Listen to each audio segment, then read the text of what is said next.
Wait, are we ready? Ready. Yep. Okay.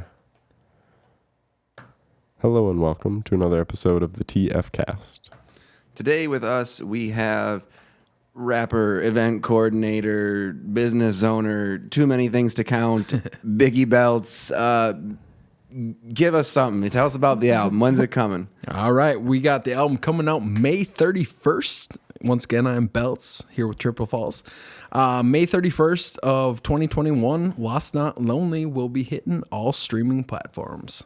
Cool. And how long have you been working on it? What's the story? Woo! About 3 years. 3 years of solidly writing, working on various versions of this. I've changed up many instrumentals. I've performed this in different versions. And it wasn't really until COVID hit where I was like, all right, I have nothing to do. I need to buckle down and really get this project done because I've been talking about it forever. Even originally it was going to come out last year at this exact same time. And I decided it was better off to let it go a little bit longer and let it kind of marinate and come back and restructure and recraft it. So it's been over and over and over. What were some of the changes that took place over time? Like when you let it marinate, what came through with the sauce? Oh, man. Definitely came to like actually the vocals, like really harnessing in on my sounds and like caring about, like, at first it was just like any other album. You want it to come out as quick as possible and you want it to be in front of your fans so like people get to hear it and have that substance. But I'm like, instead of doing that, like, take my time, take it to make sure it has sauce on it, make sure it has that swagger, like, and confidence behind it.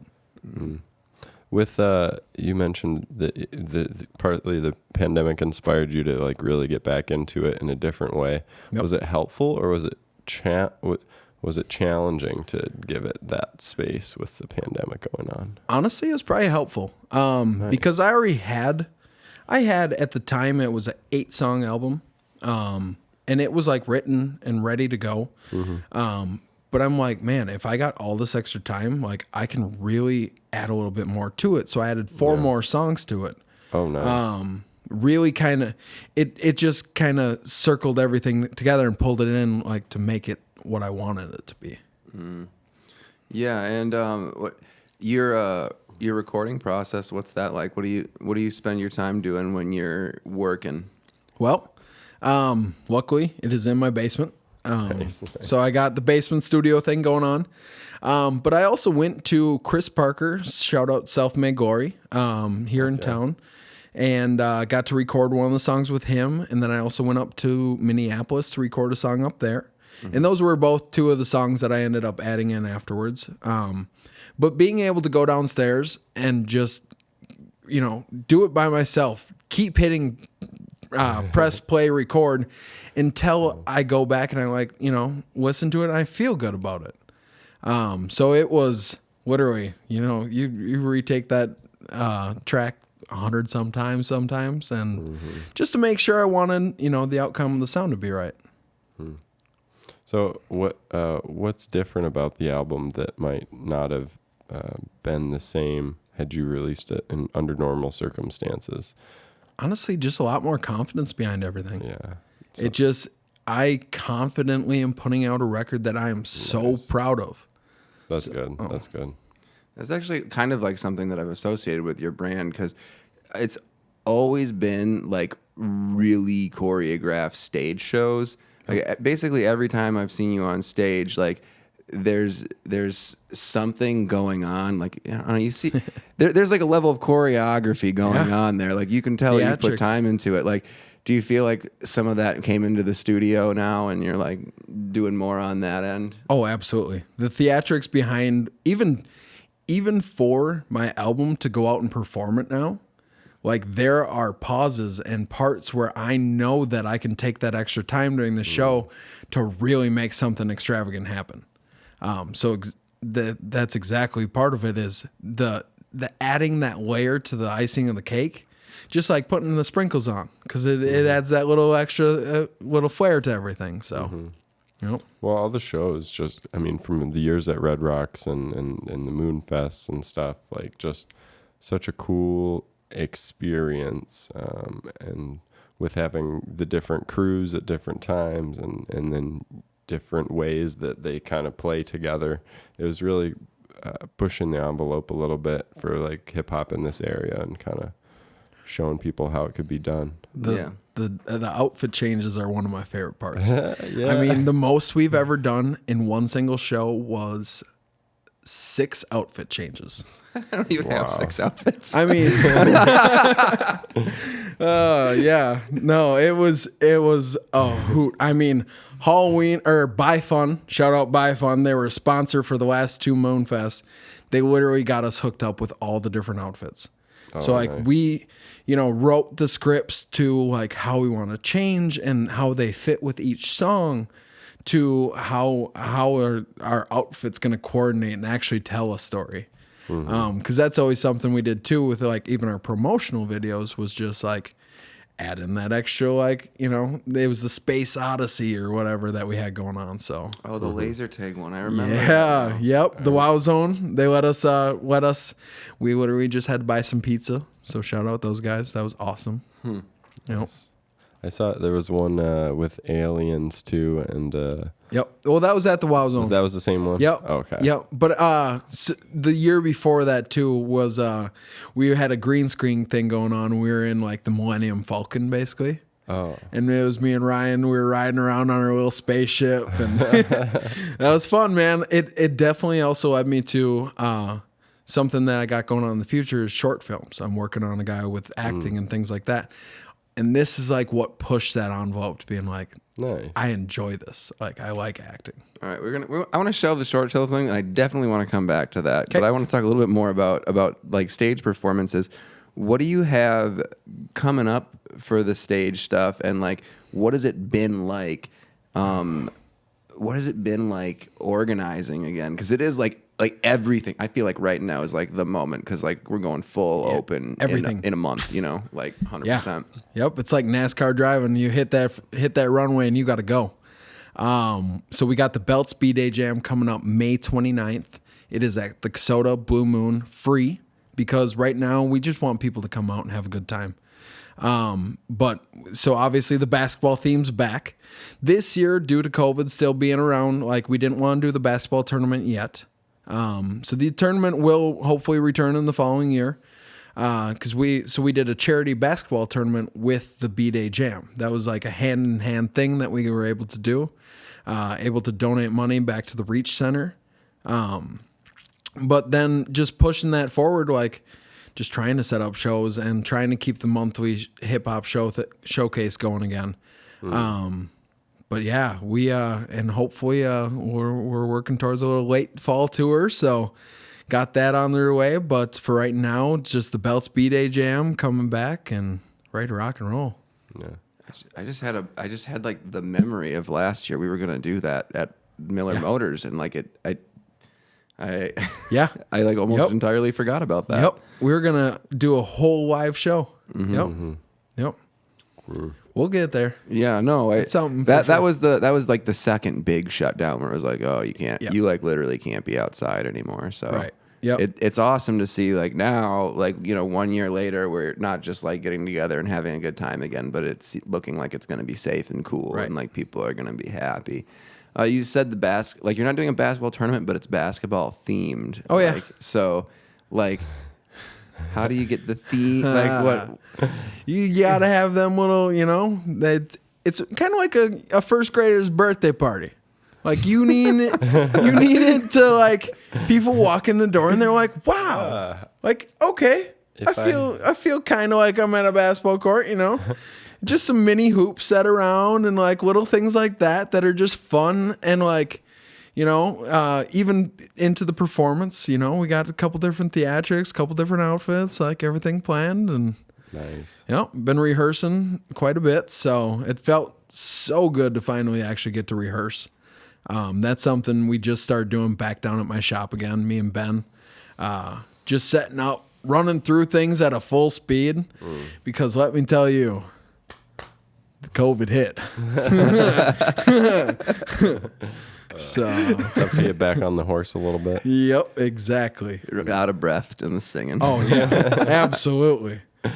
Just and yeah, just opening up the vocals and getting everything to feel right. I mean, you can only do so much when you're practicing down in the studio in your rehearsal space in a basement, you know. It's definitely a different energy, you know. Oh, Like yeah. on stage energy versus like that kind of like dialed in studio thing is such a different feel. Night and day. Are you gonna be doing the album on?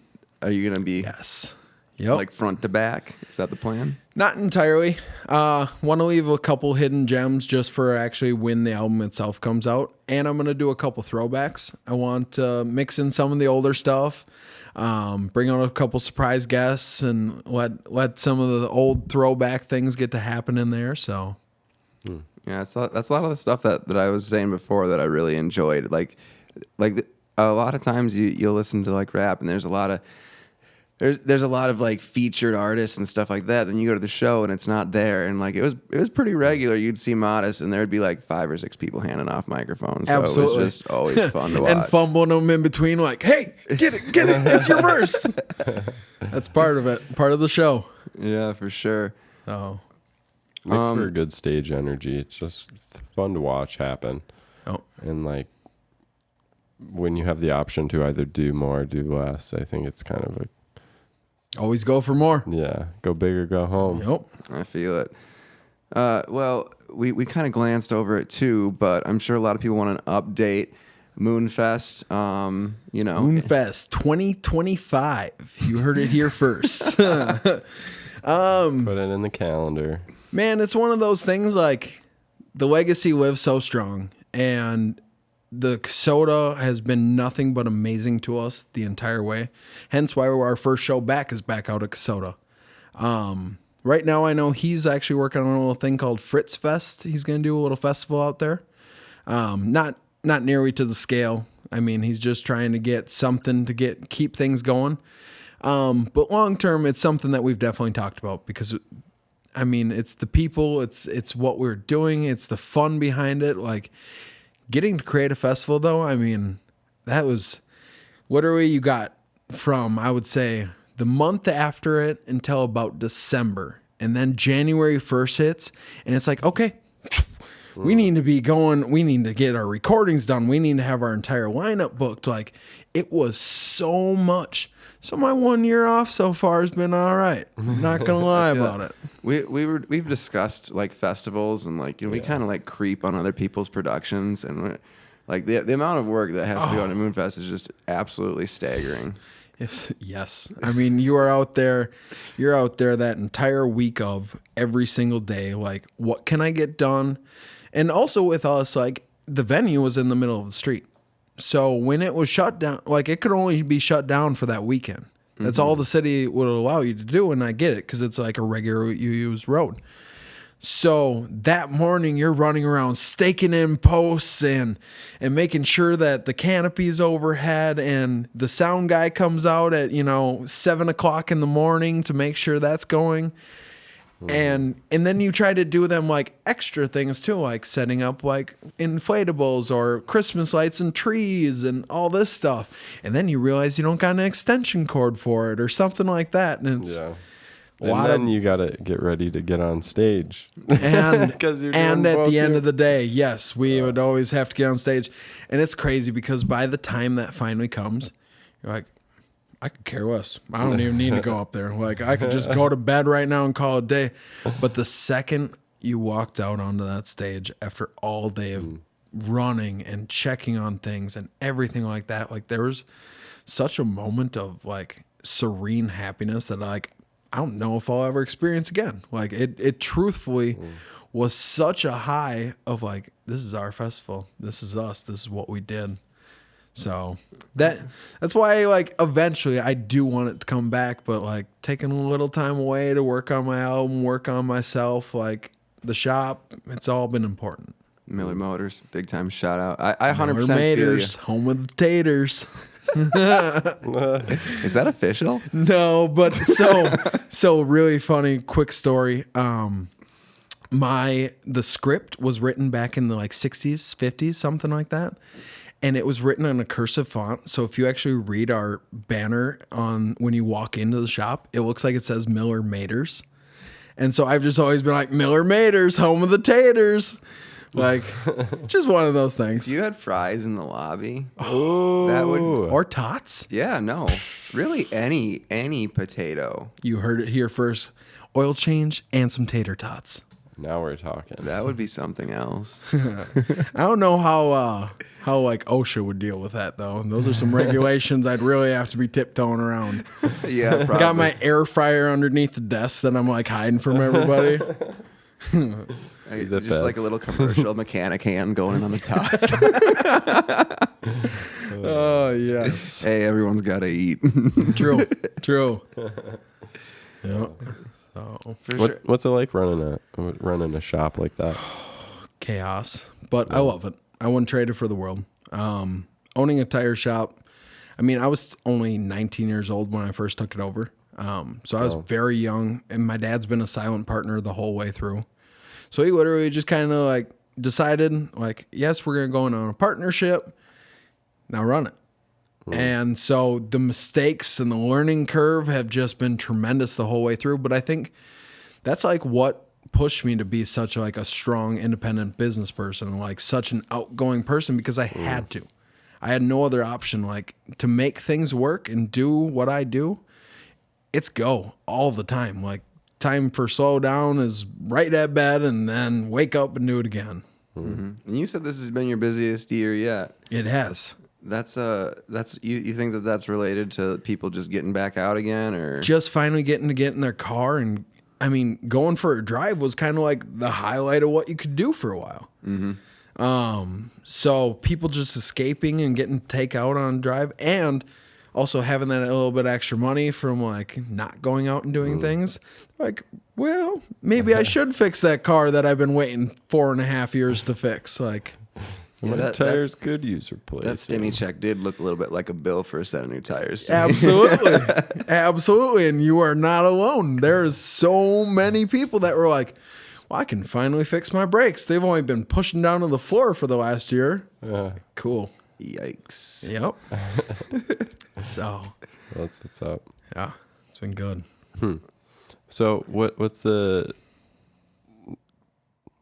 I was going to ask about the connection between the tire shop. How's working with the tire shop help the rap career? Is it a good combo? It's a weird combo, Yeah. you know, because like I myself like pride myself on being a really good boss for my employees and stuff. And then like being like, hey, I got to take off this Friday to go to the show, or I got to, leave Thursday night and go off to that show. Yeah. It's super hard, but like I have such a good staff that like it makes it really easy to flow with. And it's super funny too. Like I have a lot of customers that know I'm a rapper. And so like they always be like, spit me some bars or this and that. And it's sure. like this old 60-year-old guy. And I'm like, no, like that's not happening today. You got to have a PA just drop down. with Comes the down from mic. the ceiling. And Just like, Yeah, you all should right. just have a ridiculously expensive option for that. You know what I Right. mean? Like, yeah, you Ooh. want entertainment during your oil change? rotation. Yeah. Like, $1,000 extra. we will make it happen. One thing I've always wanted to do, and something I certainly will, is doing a commercial where I rap in it. oh yeah. Just because it's like something that's easy enough. It's like got to be 30 seconds, something at max. And it can be fun. It can go onto the radio or it can go onto YouTube or something like that. Yeah. It's just different. Like I've written it a couple times, and every time I'm like thinking about actually like putting it out to my old, because a lot of my customers, I mean, Miller Motors has been a thing since 1927. So a lot of my customers are really old. They get this hip hop commercial and they're going to be like, not going back. I'm not doing it. That place changed. Yeah, exactly. Maybe they don't know any better though. Maybe they're true. just such creatures of habits. They need to learn. Yeah. We'll awaken them. And they will. That's true. Yeah, I was gonna say, are there any old jingles? Are there any old Miller Motor commercials that have aired? I mean, way back, yeah. Like I found this. It was a 1950s commercial that was from way back, and it was neat, but it's not contemporary to the times or anything like that. It's not like a sampleable jingle. No, no, not something I could work with and make happen. No. I kind of want to know a little bit about this video stuff you were talking about earlier too. The music videos, or No, you were saying that you were getting into some acting. I may have some music videos coming. I mean, we can talk about that first too, but like I'm just like anytime I hear the word video, my ears Yes. perk up. So short films. Shout out to my director of the last couple music videos, Joshua Lee, J33 Media. His big passion is like shooting videos, but he personally wants to get into like short films or like taking something to Sundance and like really making something. And dude is a phenomenal dude to work with. And so we had this idea where we were each going to write a short film and then like compare and go back and forth. And so it sparked this, relationship where we're like trying to up each other and make it better. And, and he likes being behind the camera, and myself, like, I love being in front of a camera. Mm-hmm. And so, it's a work in progress right now. We're finishing up writing the script, and we're going to be starting to shoot this summer here. And it, hopefully it's going to be a really fun thing to look forward to. What are we in for? Is this more space aliens, or we got a drama? No, it's going to be some real deep shit. Oh, It's going to be really depthful, and like, the story's pretty sad actually. It's gonna be a tragedy, but it's gonna be also something that resonates with a lot of people. Like mental health is like a big topic for me that I've always loved pushing. That's why we do a lot of charity work, and like we've done a lot of things for, like, my first single was about mental health, and so that's more or less what the short film's gonna be about. Is just trying to help people and get through some stuff, and so it's got a lot of downs, but I mean it's one of those that'll leave you in tears, but in a very happy, positive way. So, well, now I'm even more excited. yeah, it should be super, super fun. That's cool. Has it been fun getting what's it looking like now? Are you shooting or just Right now starting we're to plan finishing it? the script. Okay. Yep. Because he is the one guy that this has been probably one of my favorite reasons to work with him, is like he has to have his script. Like it is, we write it ahead of time. Like even music videos, No Guts though. No Guts was pretty on the whim because the day we planned to shoot, like we had this plan for Mount Cato and like all these different things. Well, then a blizzard hit and we're like, oh, okay. Well, I got all of these people meeting at Mount Cato. So like, what do we do now? And so that was just completely like on a whim, flipping through. And there's nothing wrong with that, because like on a whim, sometimes you get your best acting and your best feels out of it. But he likes to have that script and likes to have things ready. So Right on. Well, that's cool. Have you written many scripts before for, I guess, maybe like Moon? No. That's exciting. I mean, the last Moonfest video, the promo video we did, that was pretty scripted. Like we knew we were going to the WoW Zone, and like we knew like the idea of what we were going to have happen, and like shooting a scene a couple times to like make sure it was right. But nothing where it was like coordinated shots. Like this needs to happen this way. The actress needs to say this. The actor needs to say this. Like, and it's just the crew for this is very, very small, so it's nothing too in-depthful. So that way it's a lot easier for us to work with on such, we're on a small budget. We're some kids from Mankato doing our best thing that we can to make something bigger. So yeah, what's the name of the person again? We'll check it out and plug him. Yeah, Joshua Lee, J33. Look him up. Yep. What about the music videos? You said it was this or the music videos. Like we got options. Yes, sir. Right now for the album, I am sitting on four music videos, and we are also planning to shoot a couple more too. So I got different releases that are coming up. Ooh, something in my throat there. You want some water? I'll grab it. I'm gonna grab some water. Yeah. We can take Hold tight. a quick pause. Wait, can I just Yeah, we're go? still rolling. All right, water break is over, and we're back to the music videos. Feeling good.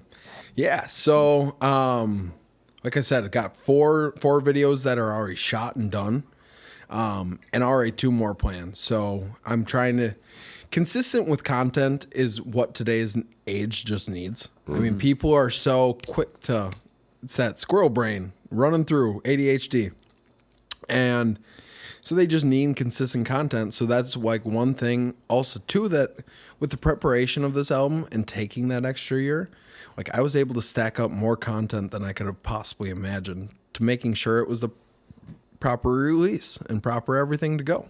Yeah. That's awesome. And when you do these music videos, are you a director? Are you hiring a director? Like, what's your vision like for a music video? Most of the time, it's the guy shooting the video. I come with the idea. I like having my idea ready and everything kind of focused on like what the momentum forward's going to be. For instance, like the themes and things like that. Like I really like having a script ready to go with that. But at the same point, like the director, I really like when they're like, oh no, we should shoot it this way, or we should take a shot that way, or make something this. Just because it flows a lot better too. So Kind of a collaborative effort then. Their creative energy makes it in. Absolutely. And having multiple people working together on the same scale is like what truly makes a dream piece happen. So You have any coming forward that you're really excited about? absolutely.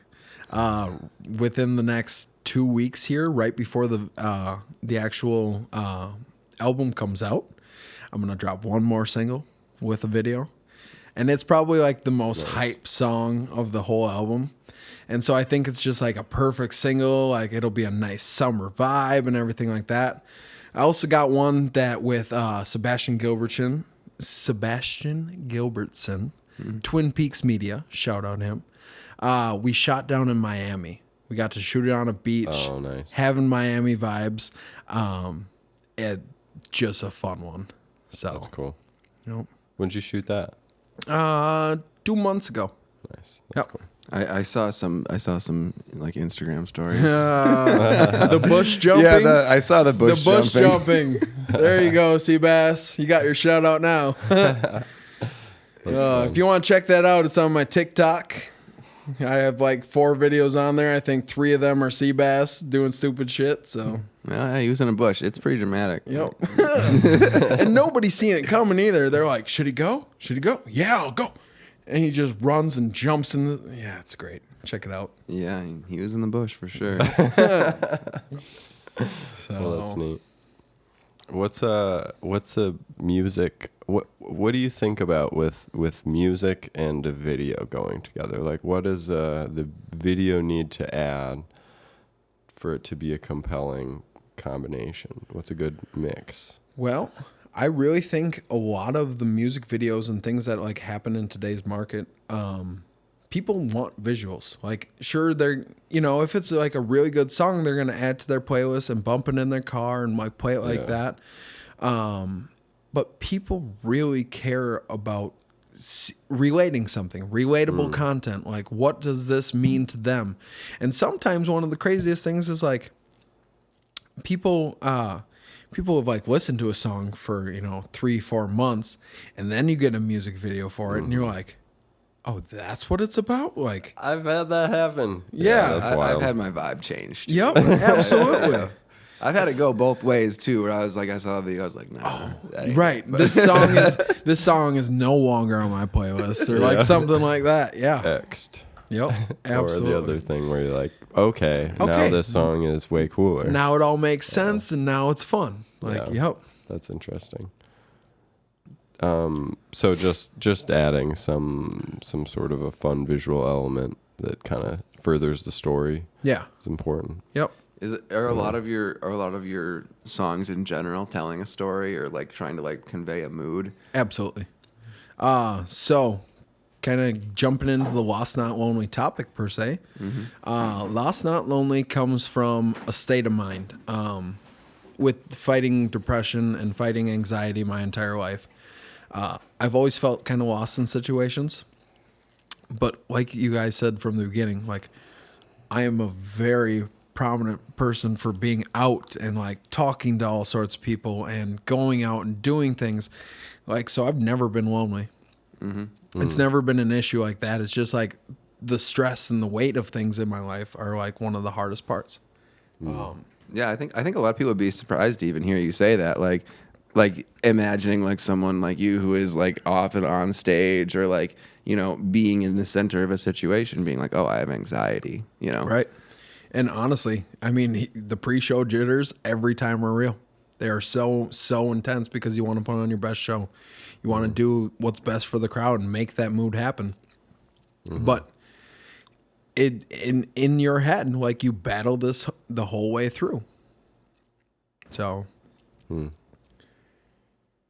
one day at a time. What's a thing you might recommend for someone who's new to rapping, new to performing? I think that the position you've developed over the last couple of years with your label, and putting on shows, like it gives you really kind of a unique perspective when it comes to the experience of a small medium artist kind of trying to come up in a space like this. yeah. Have fun with it. Don't be scared to try things. Like trying random shit that you think everyone's going to be like, what? That's what captures people. 90% of the time, they want to see you having fun and want to see you out there doing something crazy.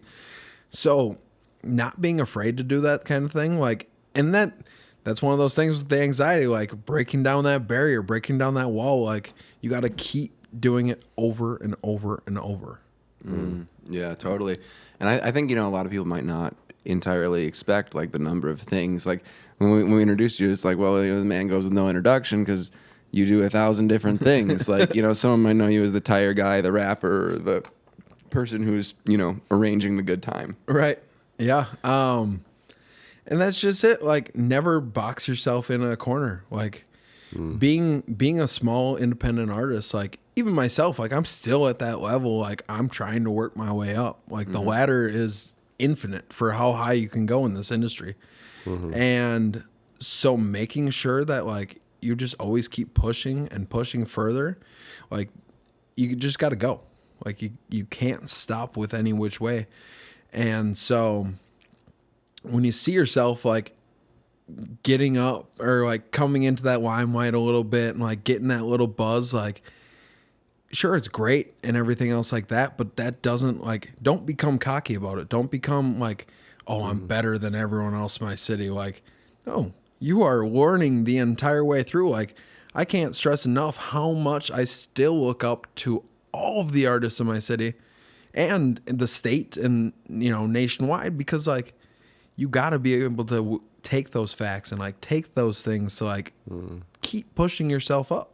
I hear this. That's like a consistent thing I hear from musicians too, where like you ask them who they appreciate or who they look up to, and oftentimes like they'll name some huge artist and then they'll name the guy who's like over there, Right. And like it's like you look up to the musicians around you and like you see the things they're working on and what they do, and it's just it is inspiring. And you know, like the number of eyes on you isn't always a healthy metric for success. Not at all. Because like I went to every open mic at Red Rocks. I was a little bit forced, but like you know, it was a good time. But I loved it. Absolutely. And you'd see some people who were like, you know, you look at like a guy who's been there forever, like Charlie Crow. That's a good example. Yeah. Like that dude has been playing music his entire life. Yep. And like great guitarist.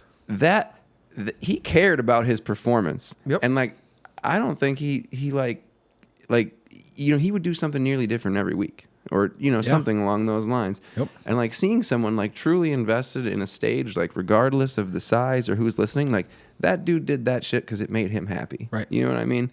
And like that is inspiring to me. Absolutely. Like in a big way, because music helps me in that way. Absolutely. Music is what literally my biggest source of happiness. Like, and that's where it comes down to, like you were saying, like him being with shows and him putting those things on, like it's a consistent basis of like, you want it because like that is your source. That is what like brings that joy. And I think that's one of the most positive things to think of it too, is like you're saying, Red Rocks open mic night.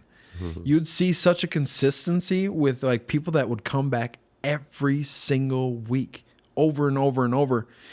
And it's because it wasn't because it was a practice. It wasn't because it was just something fun to do.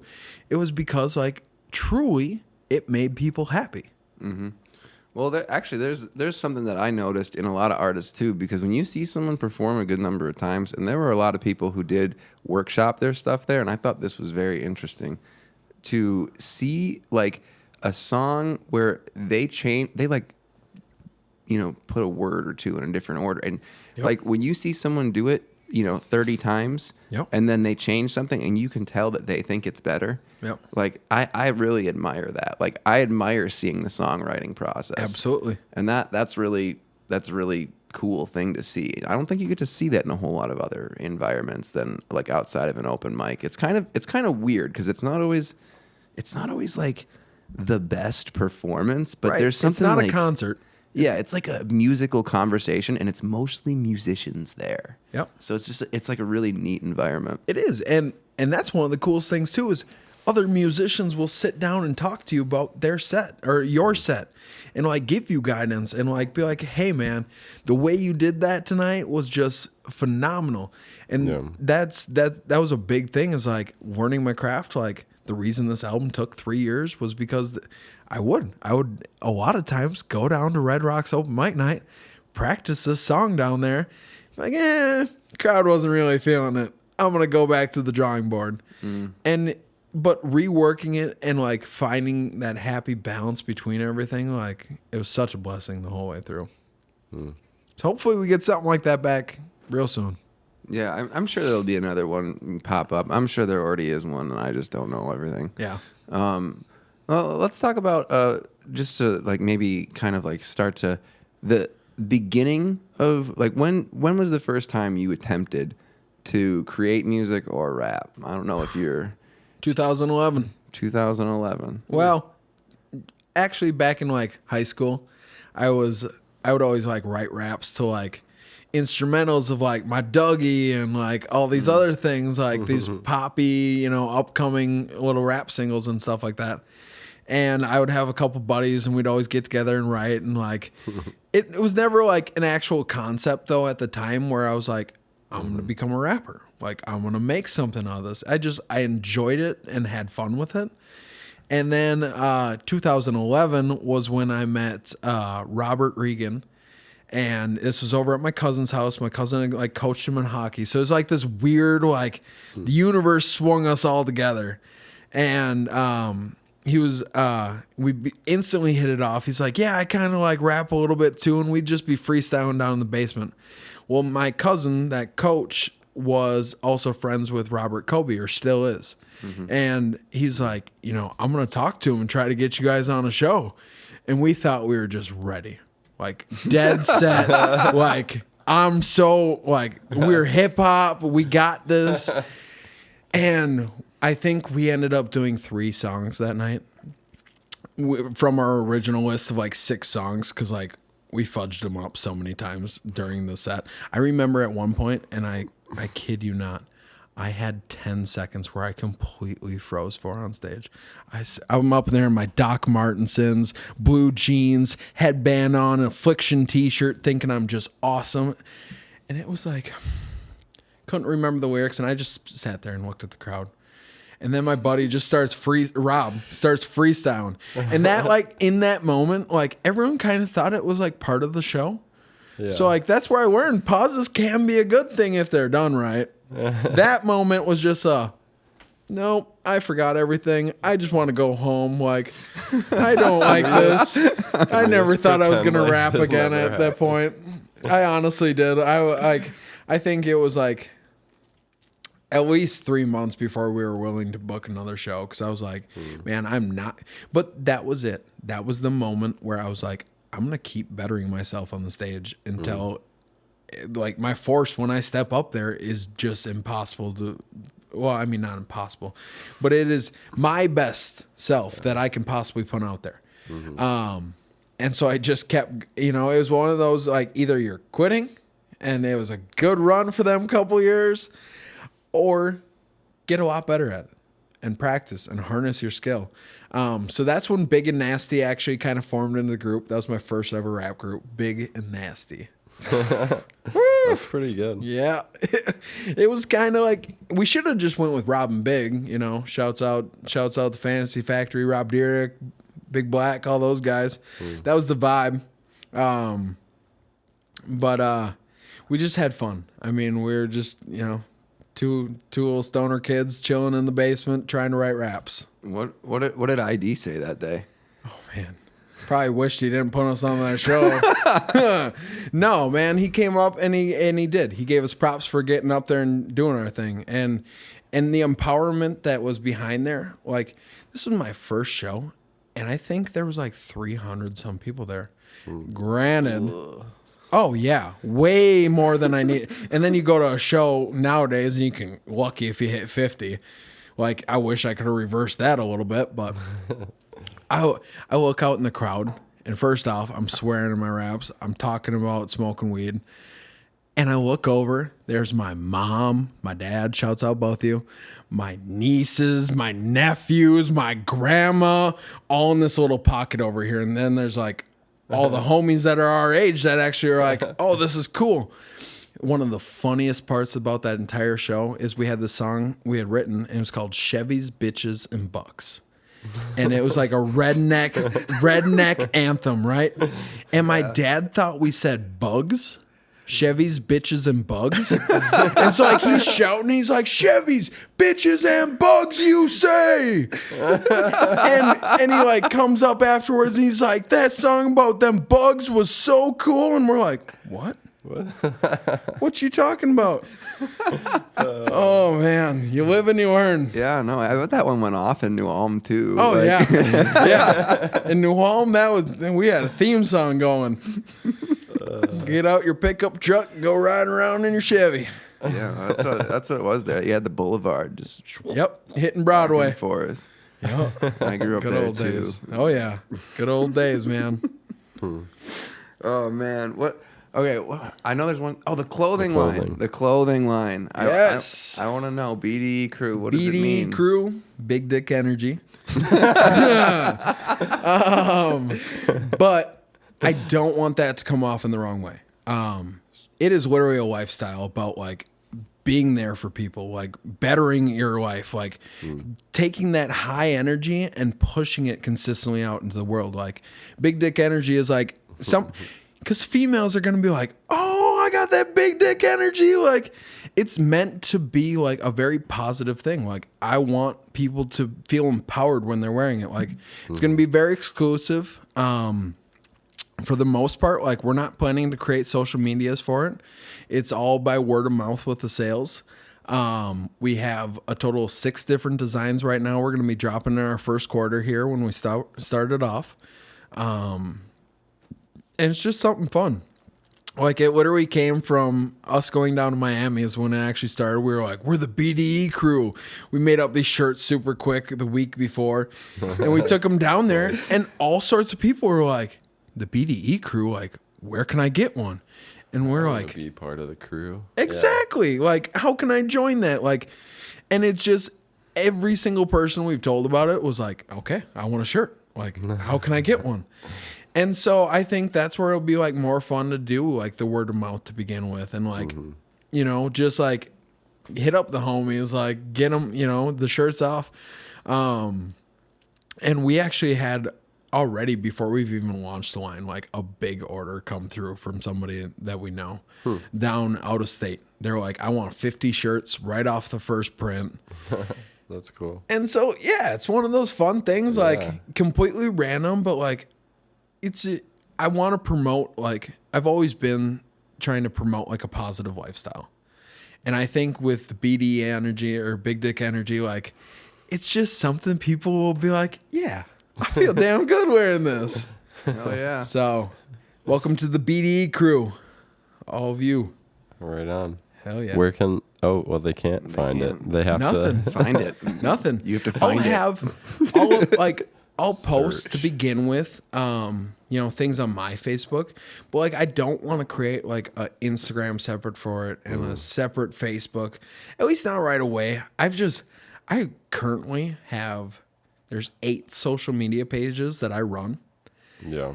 and it's exhausting, like trying to remember to post on anything in between. And so I would just rather, like, at this point in my life, like, I'm like, if the people want to find me for it, great. Yeah. Like, other than that, I'm cool without it. That's a BDE move right there. Like, I don't need You to want go- it? Come get it. Right. Like, I don't need to go out of my way for it. Like, and it's not trying to be like, oh, we're that great. It's just like, no, I work so damn hard in my life. Like, I'm good. I feel that. This one can get mailed in a little. Yep. Nice. Well, let's recap the upcoming shows and release real quick. So Send May people that way. 29th, we got the Beltz B-Day Jam, Casota, Minnesota. Goes from 8 to 12 or 7 if you want to get there early. We're going to be jamming, hanging out, having a good time. Bars are open till 2 now, so be careful. Drink a couple waters in between. Make sure to tip your bartenders, all the good stuff. And it's free. So make sure to spend that, normal $5 cover charge on tipping your bartenders because that's important. Other than that, the album will be coming out on May 31st, which is actually my birthday. Kind of the reason I did it. Nice. That way, everyone that posts me happy birthday, getting that album link. Gonna drop it on them. Oh, That is a threat. Oh, absolutely. Absolutely. Like, and now all of a sudden nobody wished me happy birthday this year. It's weird. Weird. But it's called The Lost Not Lonely. 12 different songs. I have a ton of different dope features on there from all sorts of cool artists. People that have came into my life over the years. One of my actually kind of most random ones on there is Drew. He is one that I met at the open mic night. And just listening to him out in the crowd, it was like one of those things like, I really want to work with you. I got Brandon Pulfus on there, who's now part of the Fair Play Entertainment. Shout out those guys. They're doing really awesome things up in Minneapolis. Colin Scharf of Goodnight Gold Dust, a.k.a. the Gold Cat. He's the Gold Cat features on there. Man, so it actually came with him working with me on editing or engineering some songs for me. And he's like, could I add a little bit in here? And I'm like, yes, like we get to work together on this. And man, it took them songs just from here to like that next level. And that's like something that having the extra time, like really was able to push things forward. I got 2 old Modest features on there, Birte and Nigel T. That one is engineered and produced by Nigel T. I got Exquisite, who is T-Li's little kid or little brother. I don't know. Do you guys know who T-Li is? Unfamiliar. He used to be part of the Homegrown Entertainment that used to be here in Mankato. Was one of their absolute dopest rappers, and his little brother has that same exact flow. Like, just awesome to see the footsteps keep falling there. And then the whole thing is produced by, one song is produced by Self-Made Gory, Chris Parker. The rest of it is by Pilgrim. And then the entire rest of the album is engineered by Ryan Roaches, my brother. So, much love, man. I got getting to rework with everyone. And, even though, like, the label ain't here no more, like, it is still so powerful to see everything going forward. And, like, having that bond and that everything, the sunshine we built still shining bright. that's Cool. special. So, Well, we're excited for it, and I know a bunch of other I appreciate you people will be guys too. for having me on here today, man. I had a blast. Yeah, thank you for we did joining too. us. Yeah. Oh.